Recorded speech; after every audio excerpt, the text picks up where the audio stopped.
This is the Amp Hour Podcast, recorded January 11th, 2017, episode 331, an interview with Simone and Giertz.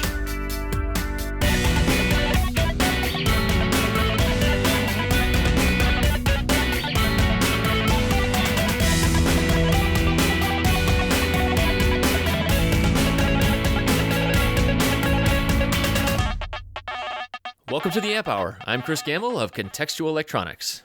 I am Simone Giertz, the CEO of Artificial Stupidity and one of the hosts on Tested.com. Oh, is that a new thing? Is this Artificial Stupidity? It's my company. I didn't know that. Oh, no, wow, no. Exciting. It's all in Sweden. No, it's okay. Artificial Stupidity. I didn't know you had like an official name there. That's a great name for a... Is that like an entertainment? It took a lot of... I chose between that and Robot Uprising. Okay, I think Artificial Stupidity could definitely be more things than just one. You know, like when you have robot in the name, it's always got to be robots, right? But Artificial Stupidity could be literally anything. So I think that's a good call. I mean, it is mainly an entertainment company, but I do get to buy a lot of tools. Yeah. Oh, yeah, exactly. Yeah. Yeah, you're doing it right. Okay, well, welcome. We should say that Simone swears like a pirate, so welcome to the Swedish pirate, Simone. Thanks. Am I supposed to say thanks to that? I don't know. Okay. You swear more than I do. Thank you. So I don't know. I do, yeah. We should, so obviously, you and I have known each other for a while now. Everybody probably listening knows who you are, but if they don't, who are you? Oh, it makes for a very awkward pitch. No, it's great. If you were selling to the pretend I'm a VC and I'm going to fund artificial. Gosh. No, I'm not giving anybody money. Who am I kidding? I'm not giving anybody money. But I guess that I work on the internet. Sounds like I'm doing like a striptease show. I'm not. Yeah, I'm not like a webcam person. No. I do work on the internet. Yeah, that's all you, Chris. I work in front of a webcam all the time. Yeah, that's all you. But I run a YouTube channel about robotics where I build shitty robots, so useless robots that fail in hopefully entertaining ways. Yes. So that's excellent. Yeah. Okay, I've been working at it. So I've been working with this for 1.5 years, and I feel that I'm finally starting to settle on a pitch of some sort. Yeah. Yeah, that's good. But it makes for very interesting Uber conversations when you try and explain what you do. Oh yeah, man. Yeah. You know, my friend is like, she's like, oh, well, I always have the best like Uberpool conversations, and I'm like, I don't want to talk to people. Like, just. Oh, really? Yeah. I'm very concerned because I apparently have a very good score. I have 4.9 in Uber, and I've gotten some like Uber driver. Apparently, they're not supposed to tell you that, but somebody told me, and I've gotten so concerned. It's kind of when you were a kid and you got grades, and I was like, I'm gonna get straight A's. So now I feel very concerned with keeping my score up. So I'm always like, how's your day going, sir? It's like reverse customer service. Yeah. No. Yeah, you gotta be a good customer. That's I guess the so. tables have turned. I think so. When you building the shitty artificial intelligence car or the self-driving car? Ooh, I don't know. Do I have to? I mean, I don't have a driver's license yet, so I don't know if I should get that before or just, or maybe build a car that doesn't need me to drive it. I was gonna say if it's self-driving, it does it yourself. You just need like a really good airbag and a helmet. And, yeah. I assume if it's bad at being in a self-driving car. I wouldn't say no. Okay. Yeah, I'm down. So how have you been, Chris? I just wanted to because we've known each other for a pretty long time. Like we've known each other since pre-Queen of Shitty Robot stuff, yeah. Which feels like a very long time ago for me. Yeah, and we met at Hardware Con. I mean, that wasn't that many years ago. I mean, yes, it was a long time ago in terms of like life events for you, for sure, and life events for me as well. But like in terms of like raw years, what was that like? I think it's like 10, 2011? No. It's even closer. I think it's like 3 years ago. See, this is what happened. So like last week I had Zach on, who was one of my college buddies, and I was like, oh, what was it, like less than 10 years? He's like, no, it was 14 years. It all just kind of blurs together after a certain amount of time. So yeah. No, that's because you're not like when you were 14 2 years ago, you were 12, and you're like, I haven't hit puberty yet. Right. So it's it's like now you're kind of pretty much the same person. So it's just hard to they're gauge putting me out to time. pasture soon, I think, so. Plus, I'm drunk a lot, let's be honest. That's a great mental image. Yeah. Me just chewing my cud in the middle of a field. Just like queuing, and they're like, Chris, is that you? And you're like, I don't remember. Yep. Could be me. Could be somebody else. Yep. Where did you meet Simone? Oh, I met her in a field. In a field, we're just eating grass. So we met at HardwareCon, and that's when you were working at Punch Through. I was working at a company called Punch Through. Yeah. Keen listeners will recognize Punch Through as the makers of the light blue bean. Also, former guest Colin, your former boss, was on the show. Oh, yeah. The things he said about you. Mm-hmm. Oh, really? Yeah. I don't think he would talk about me at all. But, I love Colin. He's great. Yeah, he's great. So what did you do there? I worked as a maker in residence. So I was just, basically, I got interested in hardware, and I was kind of debating with myself if I should go and study it in school. Mm-hmm. But then I realized that I could probably get a job in the field and just get paid to learn about it. So after I'd been like tinkering with Arduinos for about 6 months, I managed to get a job as a maker in residence at Punch Through. So my job was just to find different cool ways of using the light blue bean, so their little Arduino compatible board. So I just got to like build stuff and write tutorials and learn about electronics. Yeah, that was great. And I remember you did, the one I remember was the Death Star thing you did. They were not very memorable projects, any of them, I think. No, it's good though. I mean, so here's the thing. So I used to like I've talked about on the show before. I used to kind of like, not lash out, but I used to just kind of like brush those things off. But you know what? Those like really engaging creative projects at the beginning, like it's really tough to pull people in to electronics. And if you can do that in any way with any form of, even if it's silly, even if it's something small, I think that's really important. I mean, I really do, because there's so many people that don't care at all about electronics, right? We've got a lot of people listening that do care about electronics, but a lot of people don't. And so, I mean, I'm sure you experienced that when you were there. Yeah, I think that was like my key insight as well, that because I did some projects that were more useful and nobody gave a fuck. Right. And exactly. then I did like projects that were more silly, and suddenly people were watching it to a much bigger extent. So I think it's right. And that obviously led into the robots thing too, right? I mean, like that informs a lot of that stuff. Totally. But I think overall, like, because there's a certain type of person that gets that like generic electronics appeals to, that's like, oh, like I want to learn how to build stuff, or like hack my radio or whatever.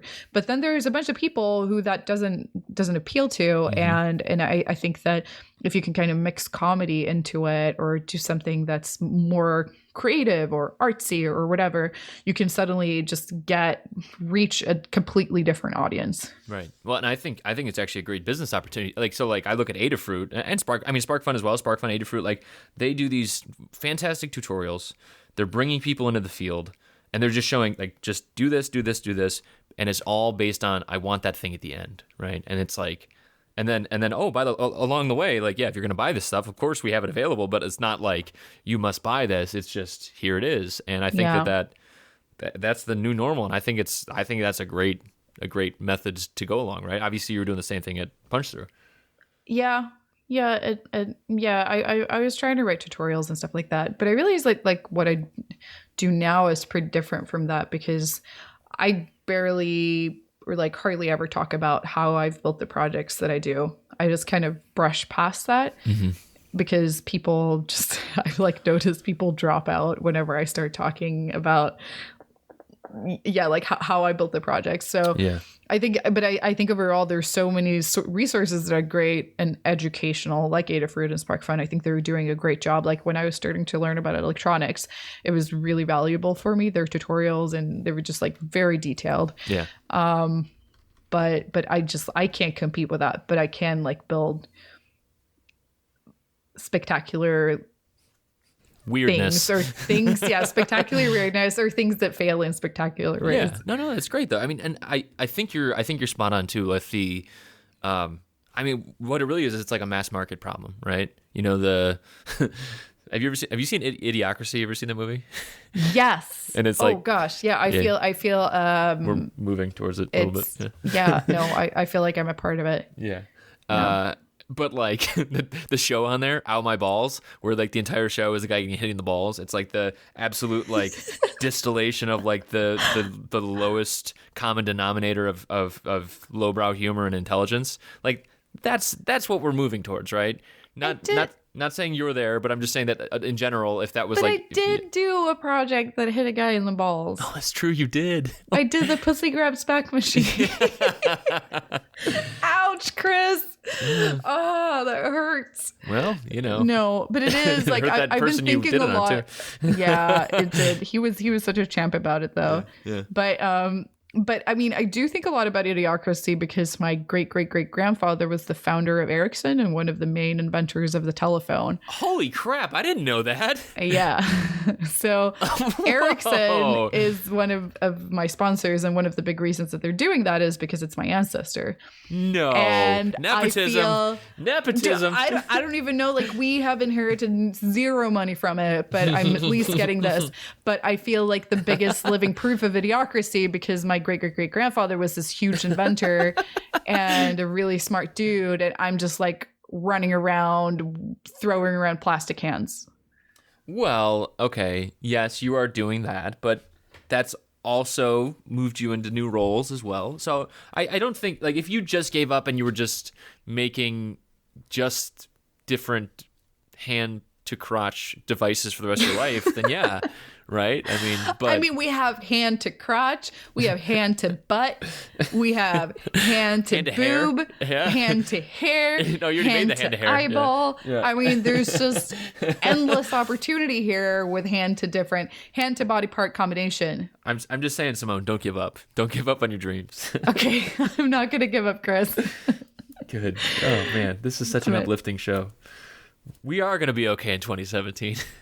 Yeah, you think? I have big hopes for 20. I think like 2016 sucked, but to me personally, it was really great, and I have high hopes for 2017. I'm trying to be as hopeful as I can be. Gosh, yeah, you are old. I know. Yep. Is this how you know you're old, when you're like? Yeah, it's all downhill from here, Simone. It's all downhill. Let me tell you, you youngster. Oh, do you have hip problems yet? Some days, yeah. It's mostly that I'm not flexible enough, but some days they hurt too. Anyways, okay, so wow, so Ericsson though, that's really cool. So you've been doing videos and they're sponsored now. So how's that go? So I do apologize, Dave's not here because he has some insight on that stuff too. But how does that work for you? What do you mean with sponsors? Yeah, I don't even know how that works. Like it's they just call you and be like, just say our name at the end and we're cool. It depends. Some are definitely more engaged and some are more hands off. Actually, my favorite type of sponsor is the one that's a little bit more hands off, and it's just like, just put our logo there and gives me free, like, the ability to do pretty much whatever I want. But it's a part, like, I do different events for them. So I was at CES last weekend. I gave like 2 interviews for them. Okay. And yeah, but it's pretty chill. Okay. That's good. Yeah. I mean, that's a good scenario, I think. It's a great scenario, actually. Yeah, if you're media, so like you're kind of moving into the media personality type thing too, right? I mean, that's different. That sounds horrible.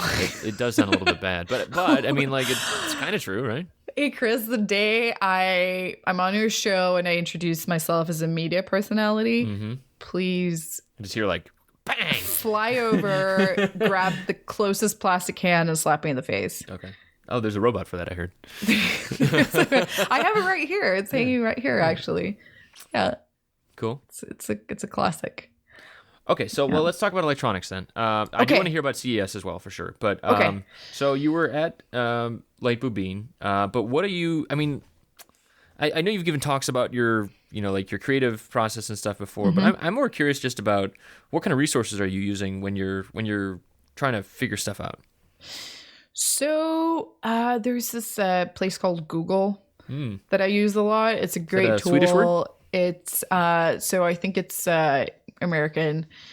No, I'm not sure. Like, it's not. I mean, the projects that I do in the beginning when I started teaching myself about electronics, it was a lot of Adafruit and SparkFun. Also, watched a lot of YouTube videos and stuff like that. But now I feel like I'm still.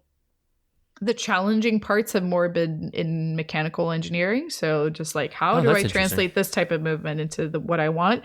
And I feel that in like the electronics part of it, I'm basically just doing the same thing over and over again. I'm just like controlling servo motors or DC motors. Yeah. So I feel like I haven't learned anything new about electronics in a long time.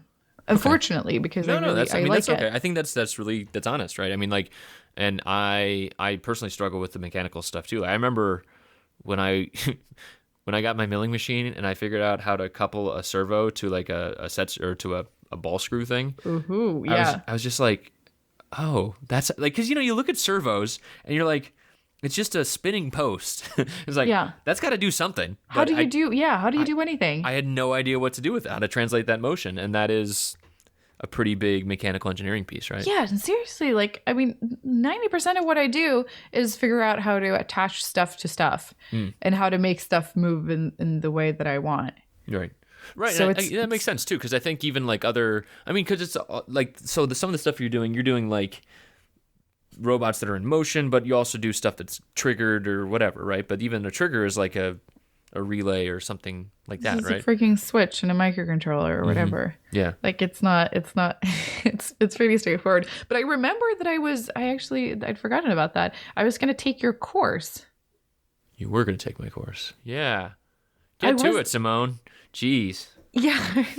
2 years later. Yeah. 2 hours later. Yeah. 2 years later, maybe supposed to do something. Time. Yeah.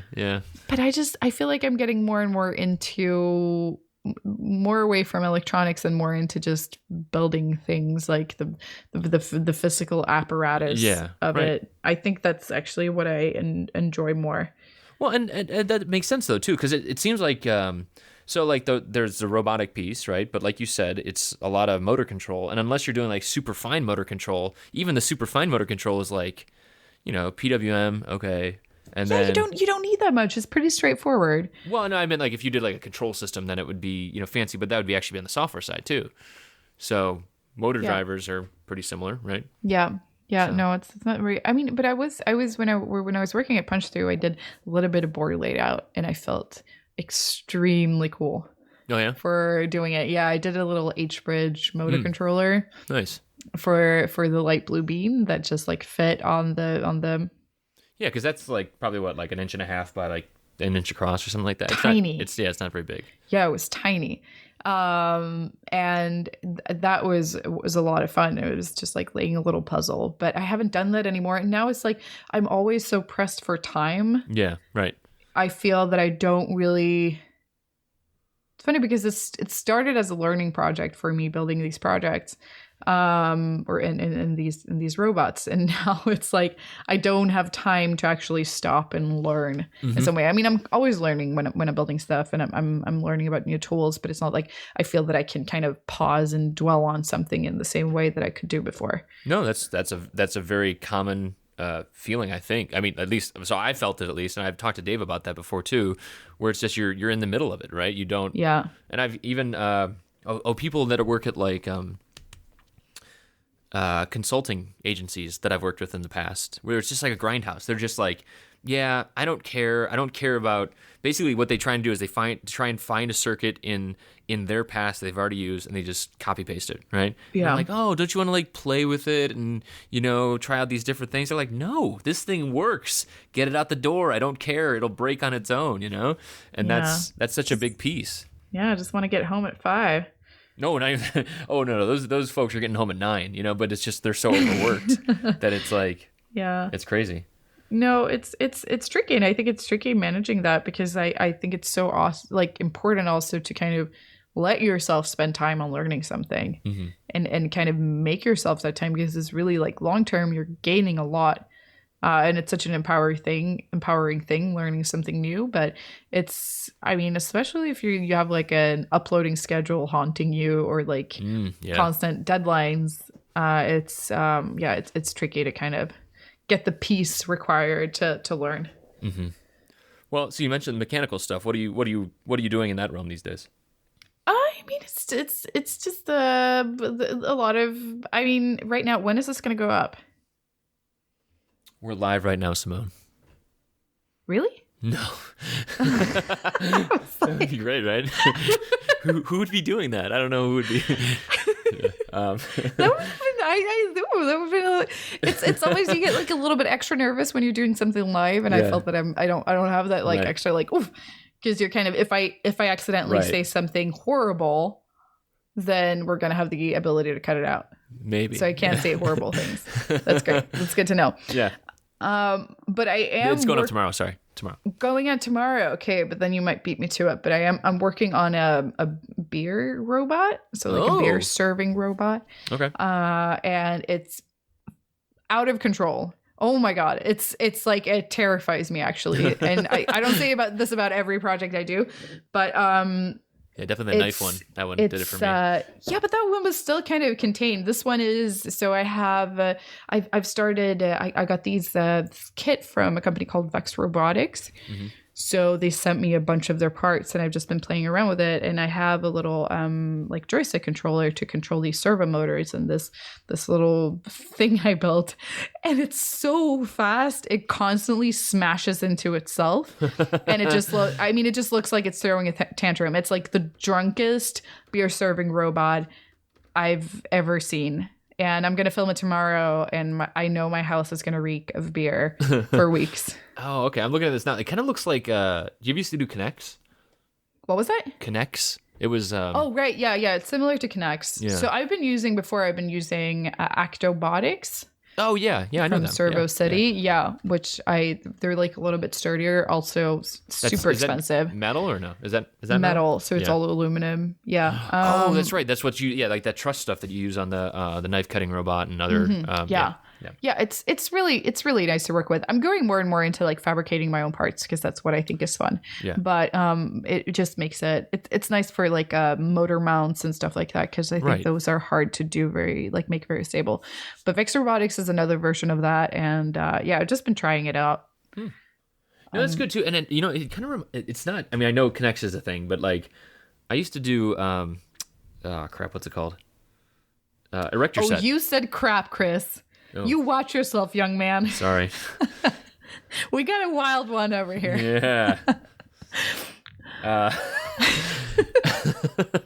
No, yeah. So like just the movable. So like you're talking about, right? Like with the movable pieces where it's basically just like pilot holes everywhere, and then you can kind of move stuff around and screw it in as needed. That's really nice, because so when I was doing machining stuff, cutting a single hole was hard enough. If it was misplaced, then it's like, well, shit, I got to redo this. It's like, and so this is good because it's already kind of pre-done. Yeah, it's really hard. Or I mean, it's nice for like early prototypes as well, because it's hard to gauge proportions, and it makes iterating really easily when you can just move stuff around. Right. But I like it, and like usually, I mean, I barely get past first prototype because as soon as I get it working, I have to film it and publish it. You're not going to be making. I mean, are there any of your robots that you think would actually sell, even if they've already had infomercials made for them? What do you think, Chris? I mean, I think it depends on the context. I don't think so. Something that I've been working on and that I still haven't. What? You're gonna sell one of those? Wait. Don't give me that sound, that voice. You're gonna sell one of those? Really? One of those? No, but what I'm working on is maker kits. Oh, cool. And it's still like, I've been trying to get it going for like a year, but I'm just not, I've been wanting to make like miniature versions of the projects that I have. Oh, that's a good idea. And idea. sell those as maker kits. Yeah. So that like I think would work. So I work, but I mean, I think it would probably mainly be for people who already follow me and who think it's a fun thing because of that. And I'm not sure if it would be like Christmas present 2017. Right. Like a popcorn All around helmet. the globe, people open up the presents and say, what? What am I supposed to slap this with? Yeah. Slap this with? Yeah. So There was a sudden spike this year in rubber hand output from Shenzhen, China. yeah, so it'll make for like interesting doctor's appointment. Yes. And that's a good idea, though. I think that I mean, that's kind of like, I mean, I guess they don't really have the co-branded video stuff, but like ThinkGeek, right? I mean, ThinkGeek has like these quirky, not super like usable products, but they're fun and people definitely buy them. You know, like ThinkGeek subsists on that, and I think that actually is a good revenue model for someone like yourself. Yeah, I think so. But hardware development is a pain in the butt. Oh my God. Yeah. It is Welcome to the Amp daunting. Hour. Welcome to the Amp Hour. Yeah. Thanks for listening. No, but it's such a daunting process, and we're kind of like dabbling into it. But well, what are you doing for that? I mean, so like you're trying to find sources and vendors and stuff, or what? No, now I've just kind of we're working on it from different angles, but it's like what I've realized is that if I'm going to do this, I'm not going to be able to run it myself because. Well, yeah, that's what I was going to ask too, because I want. So first off, are you willing to give up that control? Because I'm guessing some people right now are like, "Ooh, I should write to Simone and be like, I can help you make a kit." And so should they write to you? Let's say no. Let's say no. Let's be kind and say no. Unless you're really, really cool and good. No, it's I mean we're not. Yeah, that's fine. I'm not sure. I think that's fine, but I think that, but also there are professional organizations you can approach and do the same thing, right? But that's the thing. Like I realize I'm like micromanaging my own company because I really want to be able to do it myself, and I want it to be exactly the way I want it to be. But I realize that that's not going to work out. You want the highest quality shitty robots that you can get? Yes, the finest plastic hands on the market. Actually, you know what? Because we've been looking into like sourcing these. Have you seen these little hand puppets or like finger puppets that look like hands? No. So they're like tiny hands that you put on your fingers, and then it just creates this like kind of fractal. Yeah. Okay. Of your hand. Those I've been trying to source those plastic hands. They're really expensive. Like even if you buy them in bulk, they're super pricey. So I guess really those pricey? would be like $10, $10 I can't remember. I think it was like $1 or $2 per pair. Oh, that's nothing. It is like when you're working on a bomb. It's like what's your target? I guess. Lot. I mean that's the question, right? I mean like what? I mean I am gonna sell them for $200 a piece, but no, I'm just kidding. No, I mean you could. Like that's the thing though. Like you could. I think this is a really relevant conversation here though. Like it's like okay, so you're trying to hit a bomb price of like $100, right? I would probably think some people. Let's say. I couldn't do that. I would feel horrible if I sold. Let's give you the benefit of the doubt and say this is the finest, if you'll excuse the term, gag gift out there, right? Gag gift / learning opportunity. Gag gift? Gag gift. Oh, it just sounds like something completely different. No, that's like a thing that people say. Oh, really? I'm sorry. I'm out. I'm Swedish. You're so Swedish. I don't know those things. So Swedish. I don't know those things. I did actually. I looked up before how to say "Welcome to the Amp Hour." It was like Välkommen. Välkommen the Amp Hour. Yeah, something like that. Yeah. No, you're doing great. Thank you. You're doing great. Thanks for looking that up. That's putting in effort. I will say as well that the first time that I met Simone, I was like, "There's no way you're Swedish," because you don't sound Swedish. And you told me you've mentioned this before too. You watch a lot of Friends or something like that, right?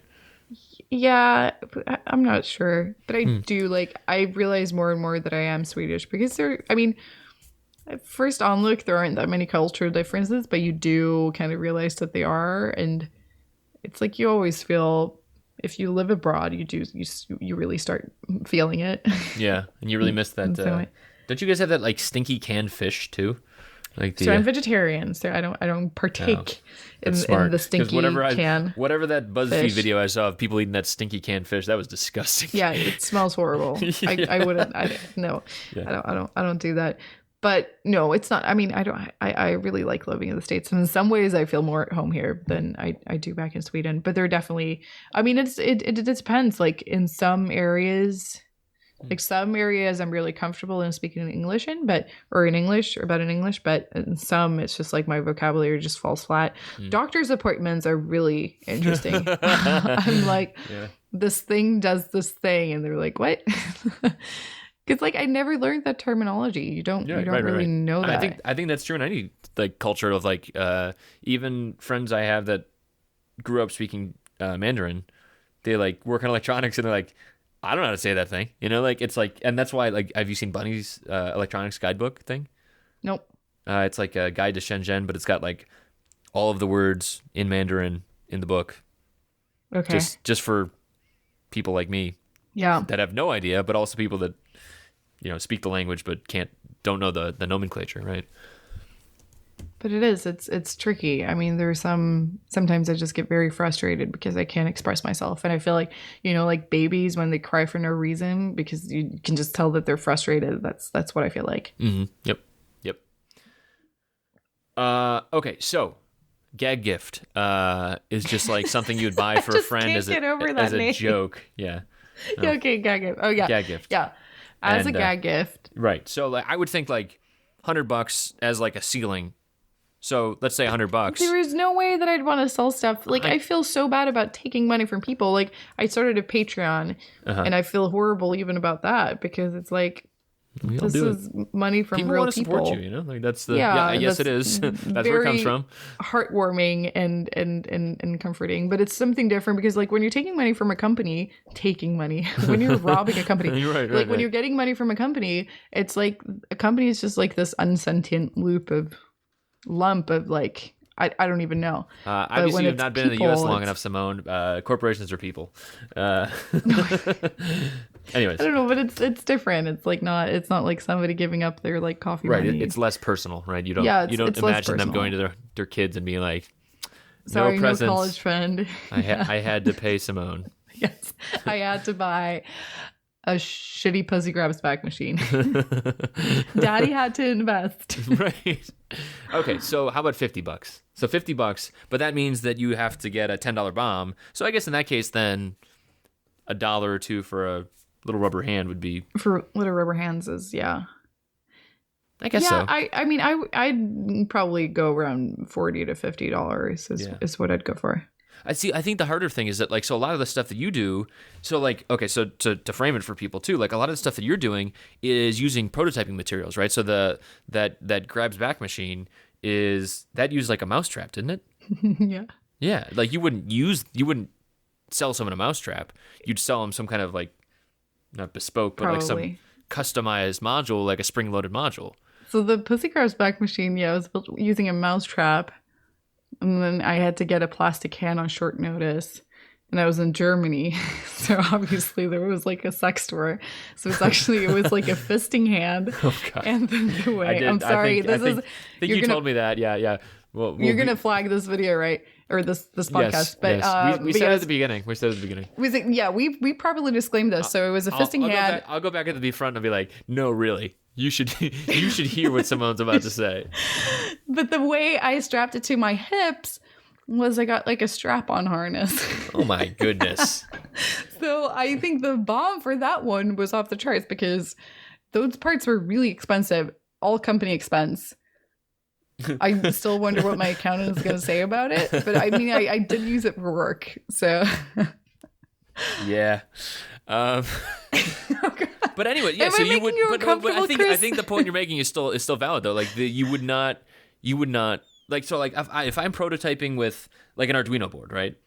I wouldn't then go spec a bomb with an Arduino board, a full blown Arduino, right? No. I'd maybe use an Atmega 328, maybe go rework it for something else. Yeah. I think it's the same kind of thing where you eventually cost optimize those things, even though it's not the same kind of parts you're talking about here, but like you would go and source other things. Yeah. And it's always the stuff of like, are you going to get custom parts? Are you going to make molds for them? And then suddenly you're looking at, you have to go on a much bigger scale to actually make it viable. So right. Have you looked at the retailing piece too? I think about like ThinkGeek, right? They are a much bigger operation than I would expect, but I imagine like selling into that also would be, you got to have probably like deliver like 500 kits at a time kind of thing. Yeah. And you're giving up a lot of control and. Oh, that's true. Yeah. I'm not sure. And there's like so much. It's something. I mean, we're still kind of working on it, but it's also something that I've partly put on hold because there's just a lot of stuff going on, and it's hard to prioritize that now. But it's sad because like I really want a mini applause machine for my desk. Oh, that's good. Yeah. Yeah, like stuff like that. I think it makes sense, and it's I think it would be such a fun little weird thing. But yeah. Yeah, in terms of like the build too. So like, what was in that build? That was like that was like a motor, but with a switch, and that didn't even have if you want to help me with this, Chris, I'm open for any input. So I've been. Oh my God. I've been hitting my head against the wall with this one because the way I built the original applause machine was a DC motor and it had an oval cam and a pair of tongs that I put a spring between.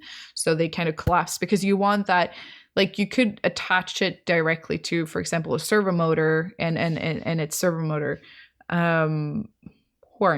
No, what do you say? The servo motor shaft, whatever. But then you're not going to get that collapsing clap.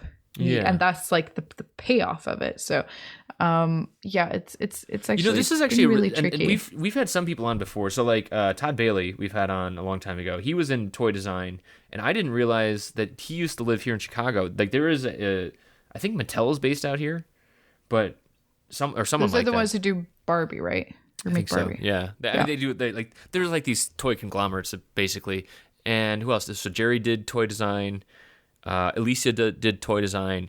And I'm always really impressed with that because they kind of distill they do the same thing all the time where they take some prototype and then they distill it down to like, all right, what is the actual motion that we want to replicate, right? So in that case, it would be like a collapsing spring like you're talking about, and then they just optimize the shit out of it where it you don't obviously you wouldn't be using tongs or strap-on harness. No tongs, no strap-on harnesses. Right. They're all too expensive. Right, exactly. And like that is like the ultimate in cost reduction because whatever you save there, it just goes straight to the bottom line, basically. Yeah, but then that's a tricky thing because they have scale on their side. Like they're going on such big scale that they can do custom parts, but it's really hard for somebody because it's also like it's hard, especially starting to do hardware stuff or like actually launching a product because I don't really know what the interest would be. I don't know who would actually buy it. It might be that like 30 people buy it and 5 of them are my family members.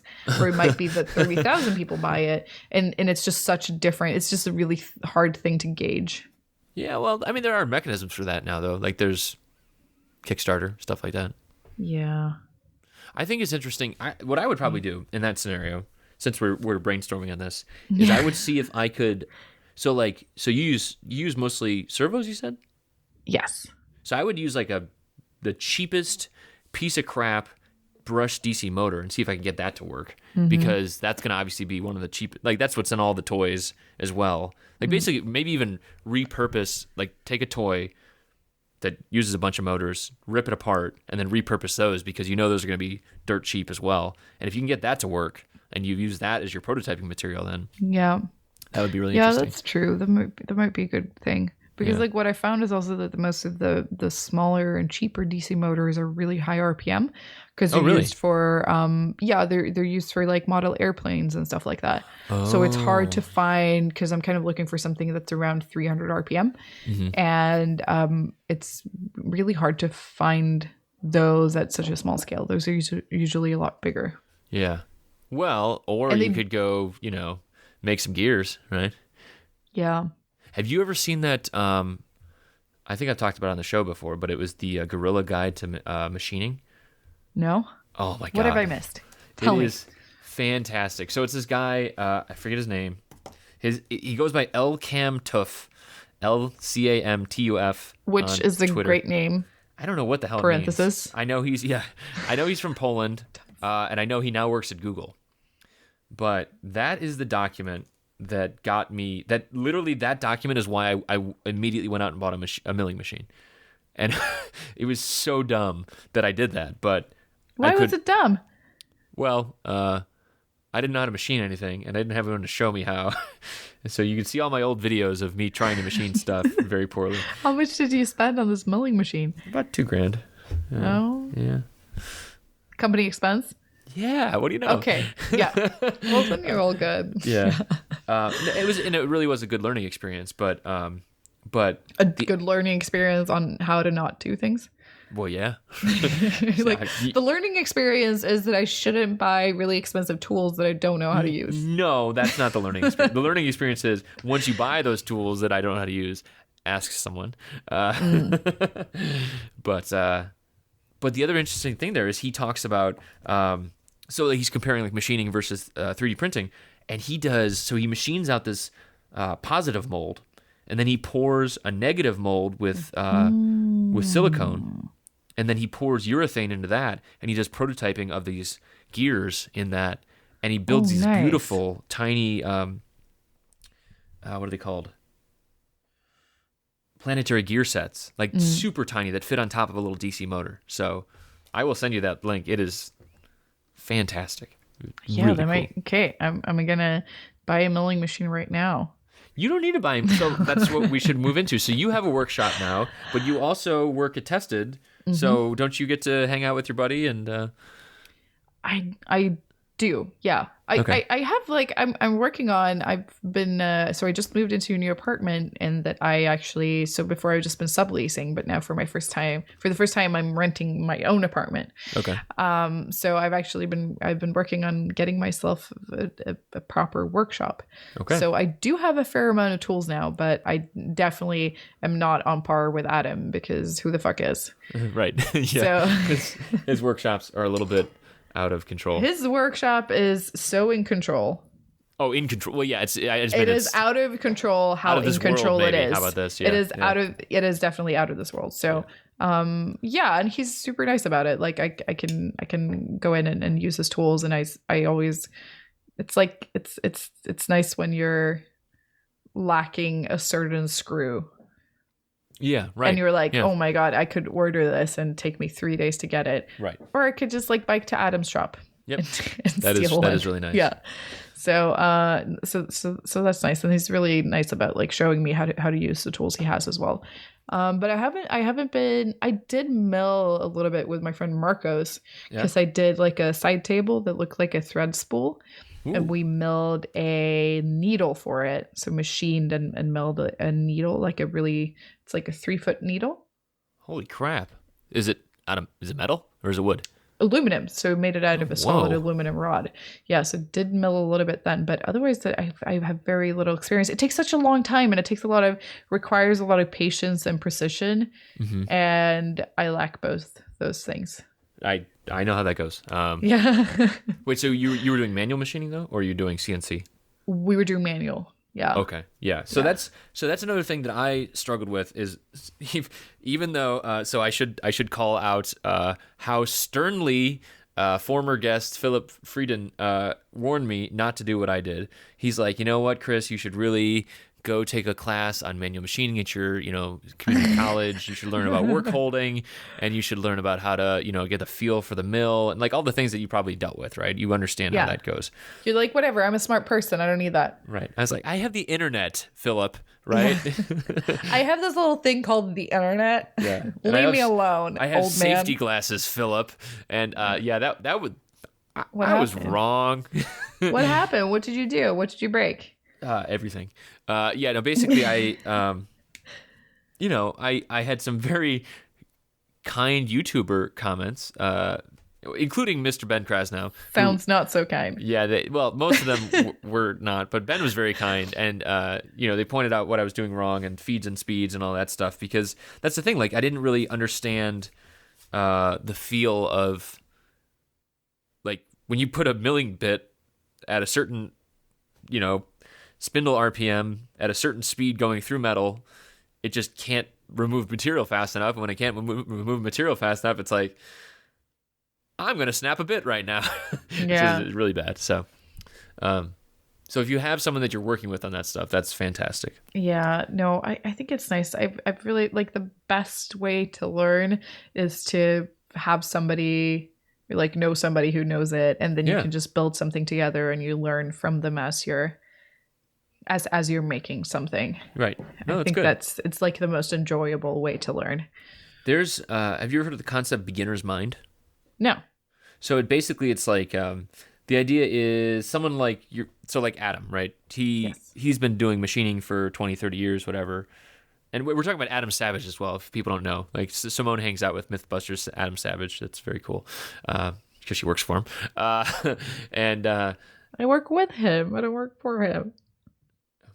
I'm sorry. I didn't know. I thought he. It says Adam Savage tested. I thought he was. I thought he owned the place. Sorry.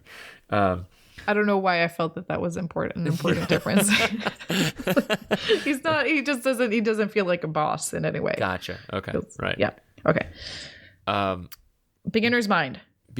So the idea is that it's almost always impossible to understand the feeling that a beginner has when they're entering a new field, right? So like, so in machining, right? It's like, oh, well, of course you would do the work holding like that, and like that's what an expert would say, and then the beginner says, what is work holding? Yeah. It's like where you don't even have the terminology, you don't have anything there, and it's so difficult to understand that stuff. Beginner's mind then is attempting to force yourself back into that perspective. It's such a, because like now it's also, I think that's, as we talked about earlier, that I'm talking about that the electronic stuff I do now is really trivial. But like 2 years ago, I did not think that it was trivial. Right. And like, I remember some of the mistakes I was making in the beginning. Like I remember I had a shield for my Arduino, my first Arduino, and I couldn't get it working. And I was like troubleshooting. And I had a friend who was a really good hardware hacker. And I was like, could you please come over to my place? I'll treat you to dinner. You can look at this project and tell me what's wrong. And she came over and 20 seconds, right? Not even that. She was like, Simone, you know that you need to solder the headers to the shield, right? Oh, yeah. Because all I done is like, I just stacked it. I just put it on top. Right. It is like put the headers through the through hole. And I was like, why is it not working? There's something wrong with it. I should return it. And like, it's just that. And like now, to me, that's so laughable and far out. But like just then it was a really difficult thing for me to understand that I had to solder the headers to the shield. I think that's, I know I laughed at that, but like, honestly, I've had that exact, that happens to me a lot in programming. And I've talked to people who sell kits. They say they get returned kits for the same thing, where it's like they just don't get it, at the beginning. And it's just like, but you can't fault for someone for that. It's so new. It's so foreign, Yeah. I don't. But but then also you have like, when you're a beginner, you have the luxury of being so amazed of actually making it work, or so amazed of learning a new thing. Like for Tested, we shoot these like, what is it, like favorite things of a year? Oh, yeah. So now at the end of the year. I shot like a video of my favorite tools of 2016, or my favorite things. And I talked about pop rivets, which to me was a really big revelation. Like when I found pop rivets and I was like, this really helps me attach stuff to stuff. And people in the comments were like tearing me a new one, because they were like, really? Pop rivets? This technique has been here for like 50 years. I remember I used pop rivets first time when I was 15. And I just really, like, these people have completely forgotten what it felt like when you first discovered it. Right. And how great it was, and how big it felt. So it's just that, I mean, it's also something beautiful about like getting introduced to something new and just being like, wow, I actually know how to use this thing, or wow, I can actually do this stuff now. No, that's a great point. I think that's spot on. And it honestly, that also helps encapsulate the problem with the internet. It's just like, especially the internet comments, where it's like you have no perspective on. It's just a new thing, like it's just some people don't. I don't know. But the internet thing is, like, I'm like, okay, like I think my internet comments have actually, or my internet comment experience has actually been pretty great. And it's like, I mean, I, of course, have like a lot of people correcting me, and rightly so. And that's fine. It's just like when you get corrected 200 times on the same thing, that's when it's like, I got that one too. Really? Yeah. My machining videos, actually. Yeah. Maybe 20 times, but yeah. You're going to break off your drill or your bit. Yeah. It's about to go. It's about to go. There it goes. Yeah. It's good. I so saw that coming. Yeah. Yeah. Yeah. What are you excited about in the future? What are you looking to learn mechanically then? So pop rivets, I actually don't know what those are, honestly. Pop rivets blew my mind. Oh, thanks for saying that you don't know what that is. I know. Now what? So what do you connect what to what? You connect anything to any, mainly like flat metal surfaces, but you can probably do pretty much anything to it. You connect your dog to your grandmother. You can connect plastic hands to your crotch. Always with that. Funny. Always with that, Simone. Yeah. It's so funny. Yeah. You're missing out, Chris. I'm horrible at explaining what it does, but basically you drill a hole and you put a little. Just Google it. Okay, it's like a metal. It's like a little metal knob. You put it through like the a metal hole. cylinder that then deforms or something. It's just off the chart here. It was actually when we were shooting the video for Tessa, when I was talking about pop rivets. My producer was like, "Simone, sorry, we're gonna have to cut this out because like it was just so much sexual innuendo of like I was like, you just put this little knob through the hole and then you pull it and then it's like pops out." Yeah, I'm sorry. Yeah. You were gonna flag this episode, right? Yes. Yeah. But no, pop rivets are good. Where were we going? We're gonna say something. We had a point. What are you excited about for? What are you looking to learn for new mechanical tech stuff? I'm excited about so many things. I feel like I'm running out of excitement.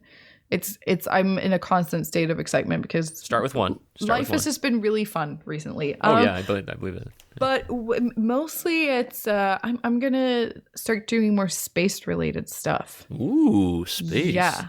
So that is going to be a lot of fun. I can't wait. I'm actually starting a new project next week that I haven't been able to tell anyone about, and that I'm going to spend a month on. That's cool. I'm really, really pumped about that. That's going to be a lot of fun. But as for new skills, I want to get more into, I feel like I'm a little bit late on it, but I want to get more into 3D printers and actually get comfortable with 3D modeling. Yeah. That is, you called it right from the beginning there. It's the modeling. The printers are inconsequential to me these days. You know, like they're like, oh, all right. Yeah, well. But it's the model. I just don't feel comfortable with it, or it's just always like an awkward process. Right. Of like, oh wow, I just zoomed out a lot. Oh wait, how do I pan over here? Right. Yeah. So it's that, and I actually at CES I got a new printer. I got a Prusa printer.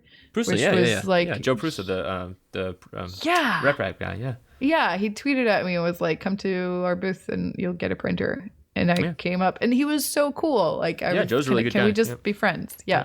Him and Benshoff know each other pretty well, I think. Oh, cool. From Hackaday guy. Yep. Yeah. So I'm excited to get into that and actually have like a decent 3D printer. That's going to be fun. That's good. But also I really want to learn how to weld. I've been wanting to learn how to weld for such a long time, and it's bound to happen in 2017. So we talk about this a lot, but like, what is the project? I think you got to have a project there, right? So maybe something robotics. What do you think? I don't know. It depends. I have a lot of non-robotic stuff that I want to do. For one that I've been thinking about for a bit, and that I've had this idea for like a year. I just haven't got into it, but that's not robotic. But I want to make, like these little bouncy chairs that kids have. That's kind of in this frame, and it's on wheels, and they can kind of bounce around. Like for like toddlers, you're saying, like where they for toddlers. Yeah. I know what you mean. Yep. So I want to make that, but I want to make a big corporate version of it. It's like I just want to have like it's a fun idea. Yeah, I like that. Old white dude sit in it, and I want him to have like this little in his underwear, right? In his no, he's gonna be like in full office mode. I want it to have almost like a marble countertop, like maybe not marble, but like that kind of style, like some like dark wood. And I want him to have like a little business card flip deck or whatever, and like maybe a little I don't know, like a little fax or whatever. And I just want that photo of him sitting in that bouncy chair. And I don't know, maybe do an infomercial. I think that would be a good welding project to do. That's good. I like that. You know what you should also do is you should also be like, buy an adult version of this, and then like zoom over and have a baby dressed in a business suit as well, also in a bouncy thing. Yeah, that's great. Yeah.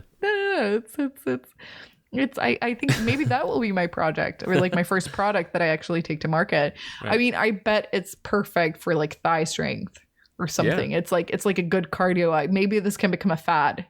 I would actually. So what I would do is I would hire like a new agey, pseudoscience person and be like, bouncing in a bounce chair in Simone's bounce chair increases what's what's that system called? The we got to work on it a little bit.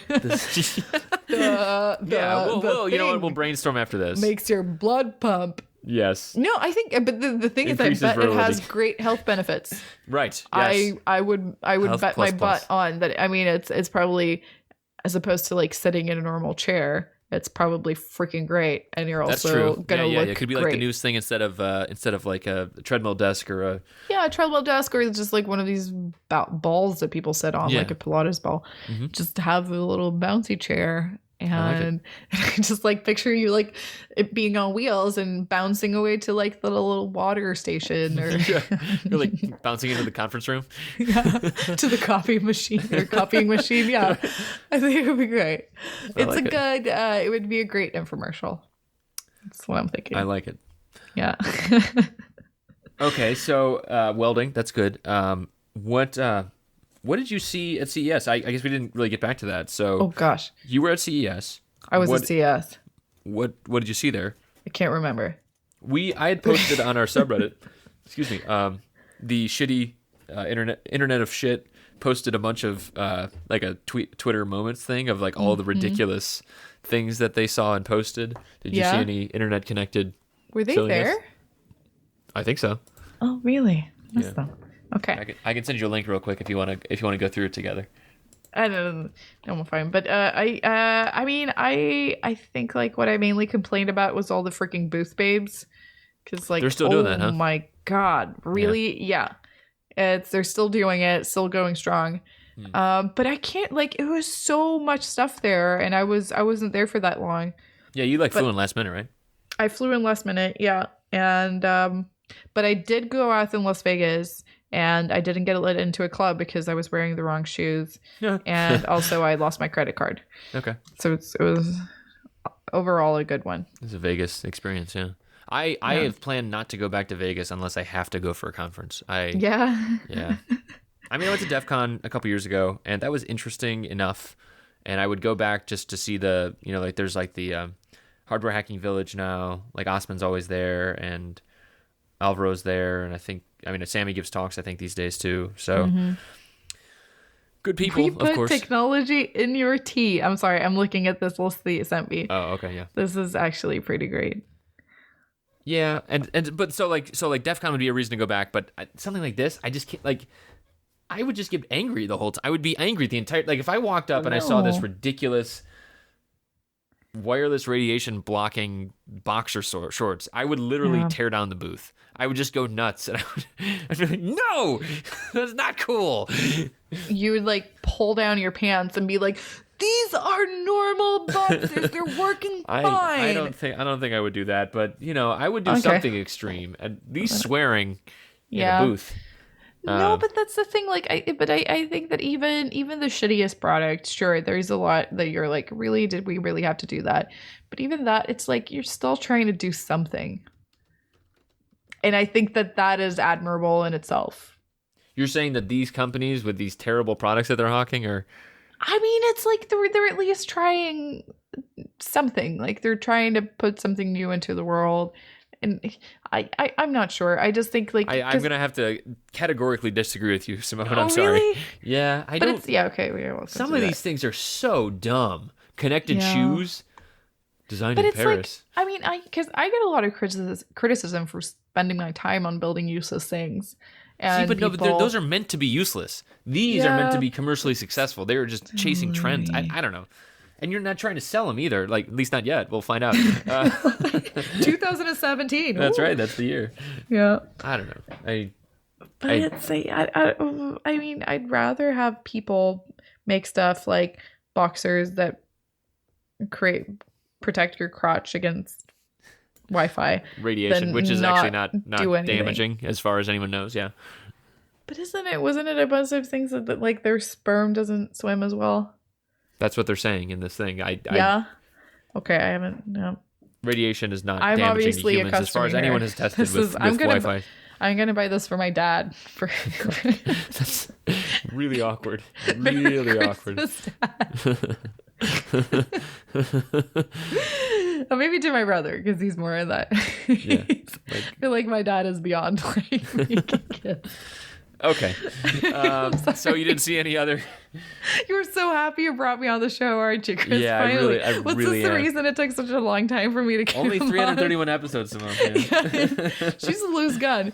Because I remember we were talking about it even like before, like right when we started getting to know each other. And it just never happened. And I understand why now. Yeah. Well, I'm sorry. I understand now too. Yeah. Made that mistake. Yeah. Oh, sorry. Can I remedy it in any way? Sure. Well, did you see anything else at CES? Okay. Back on track. Did anything that I liked? Yeah, like positive thing. So, like, is it just a sea of negativity, or is there actually positive stuff there that you saw? I did love the Furion. I think that's how it's pronounced. Racing robot.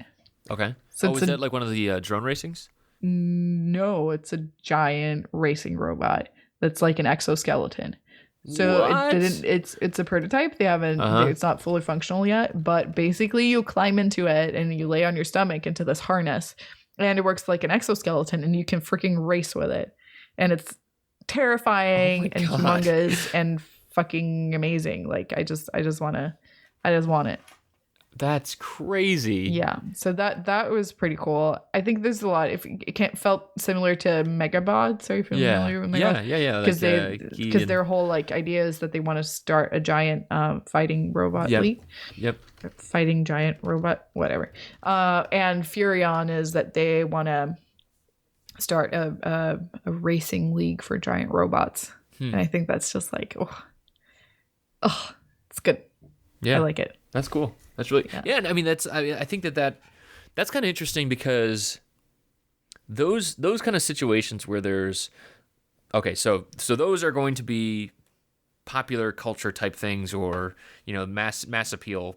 Robots fighting each other has mass appeal. However, in the midst of doing that, right, you will also get increases in investment in robotic technology as well, right? I mean, it's not it moves it outside of just the military sphere. It's same way as that, like, I'm not a huge NASCAR fan, but I guarantee that the state of auto racing or automobile performance has increased because of F1 and NASCAR and everything like that, right? Where you just get investment based on broad interest. I don't know. Yeah. So yeah, totally. That's cool. I like that.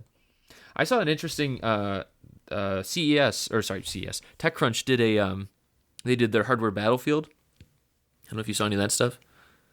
No. They so they do like a contest for like hardware startups and stuff, and only because we're near that I'll mention this, but it was interesting because the two winners were both adjacent to the medical field.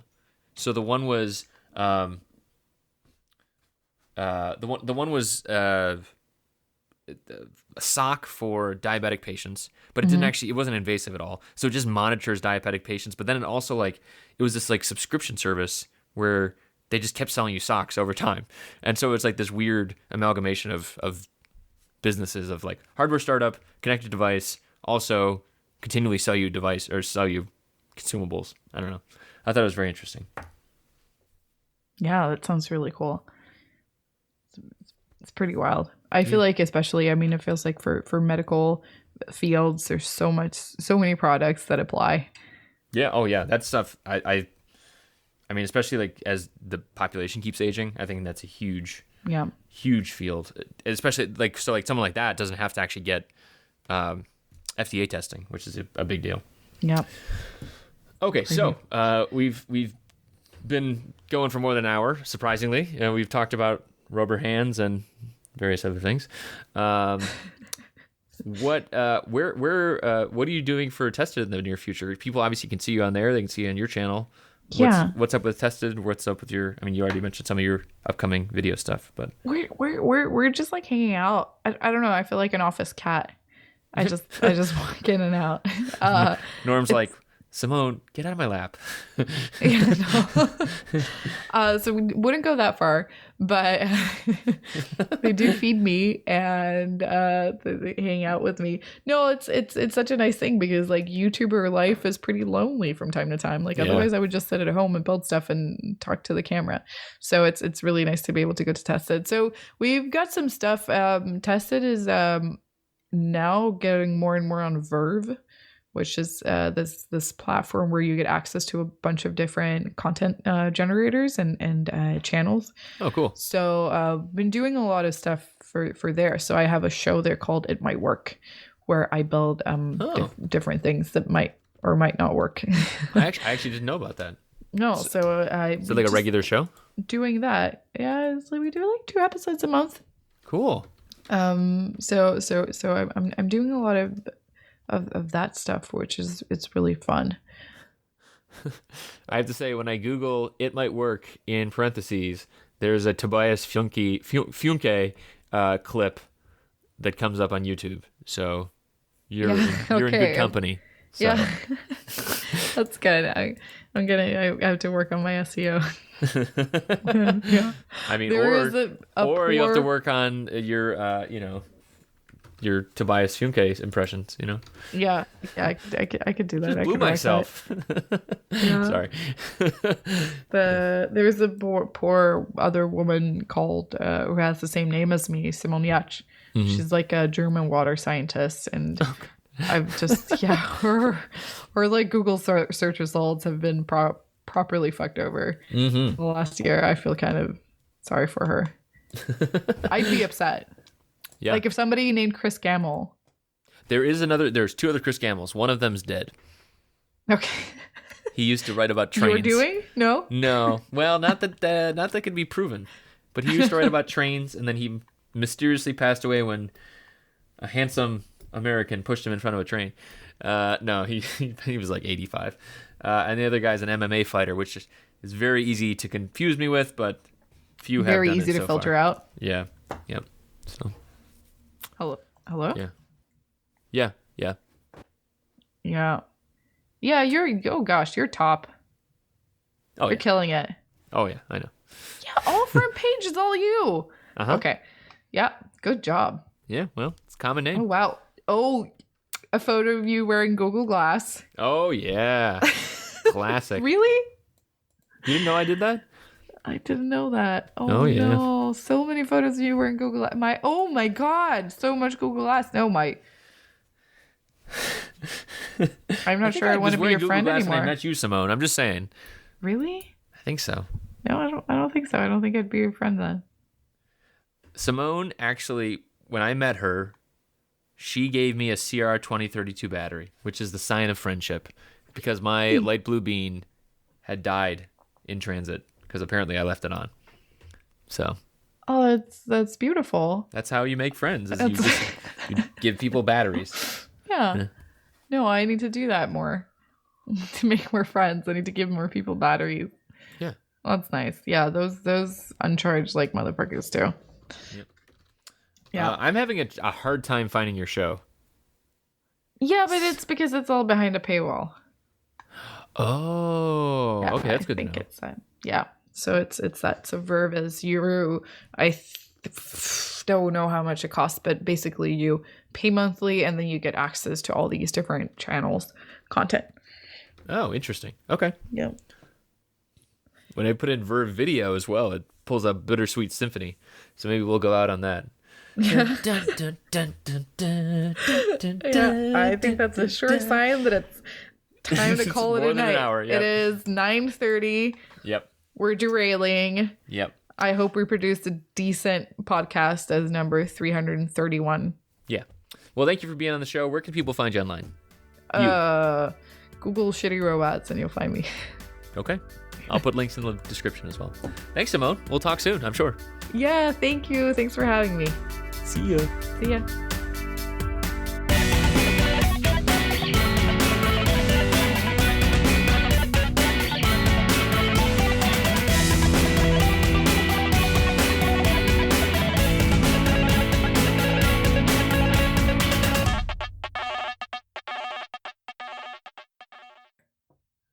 So the one thing we didn't mention is why you and I started talking right before recording this show.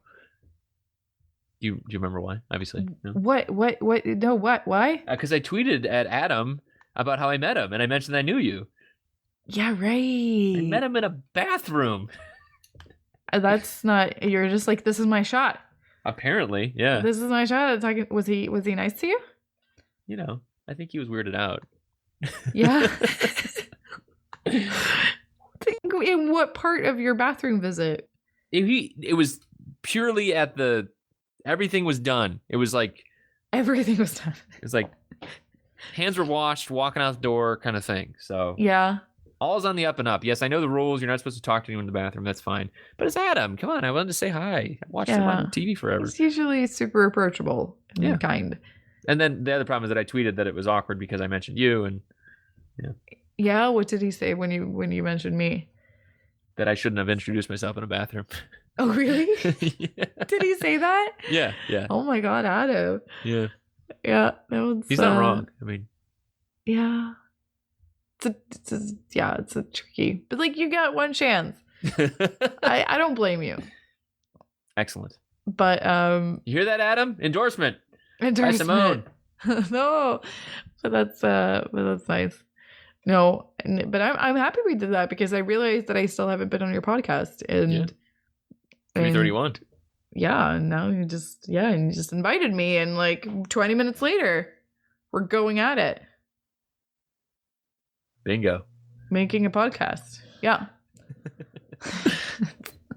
Good stuff.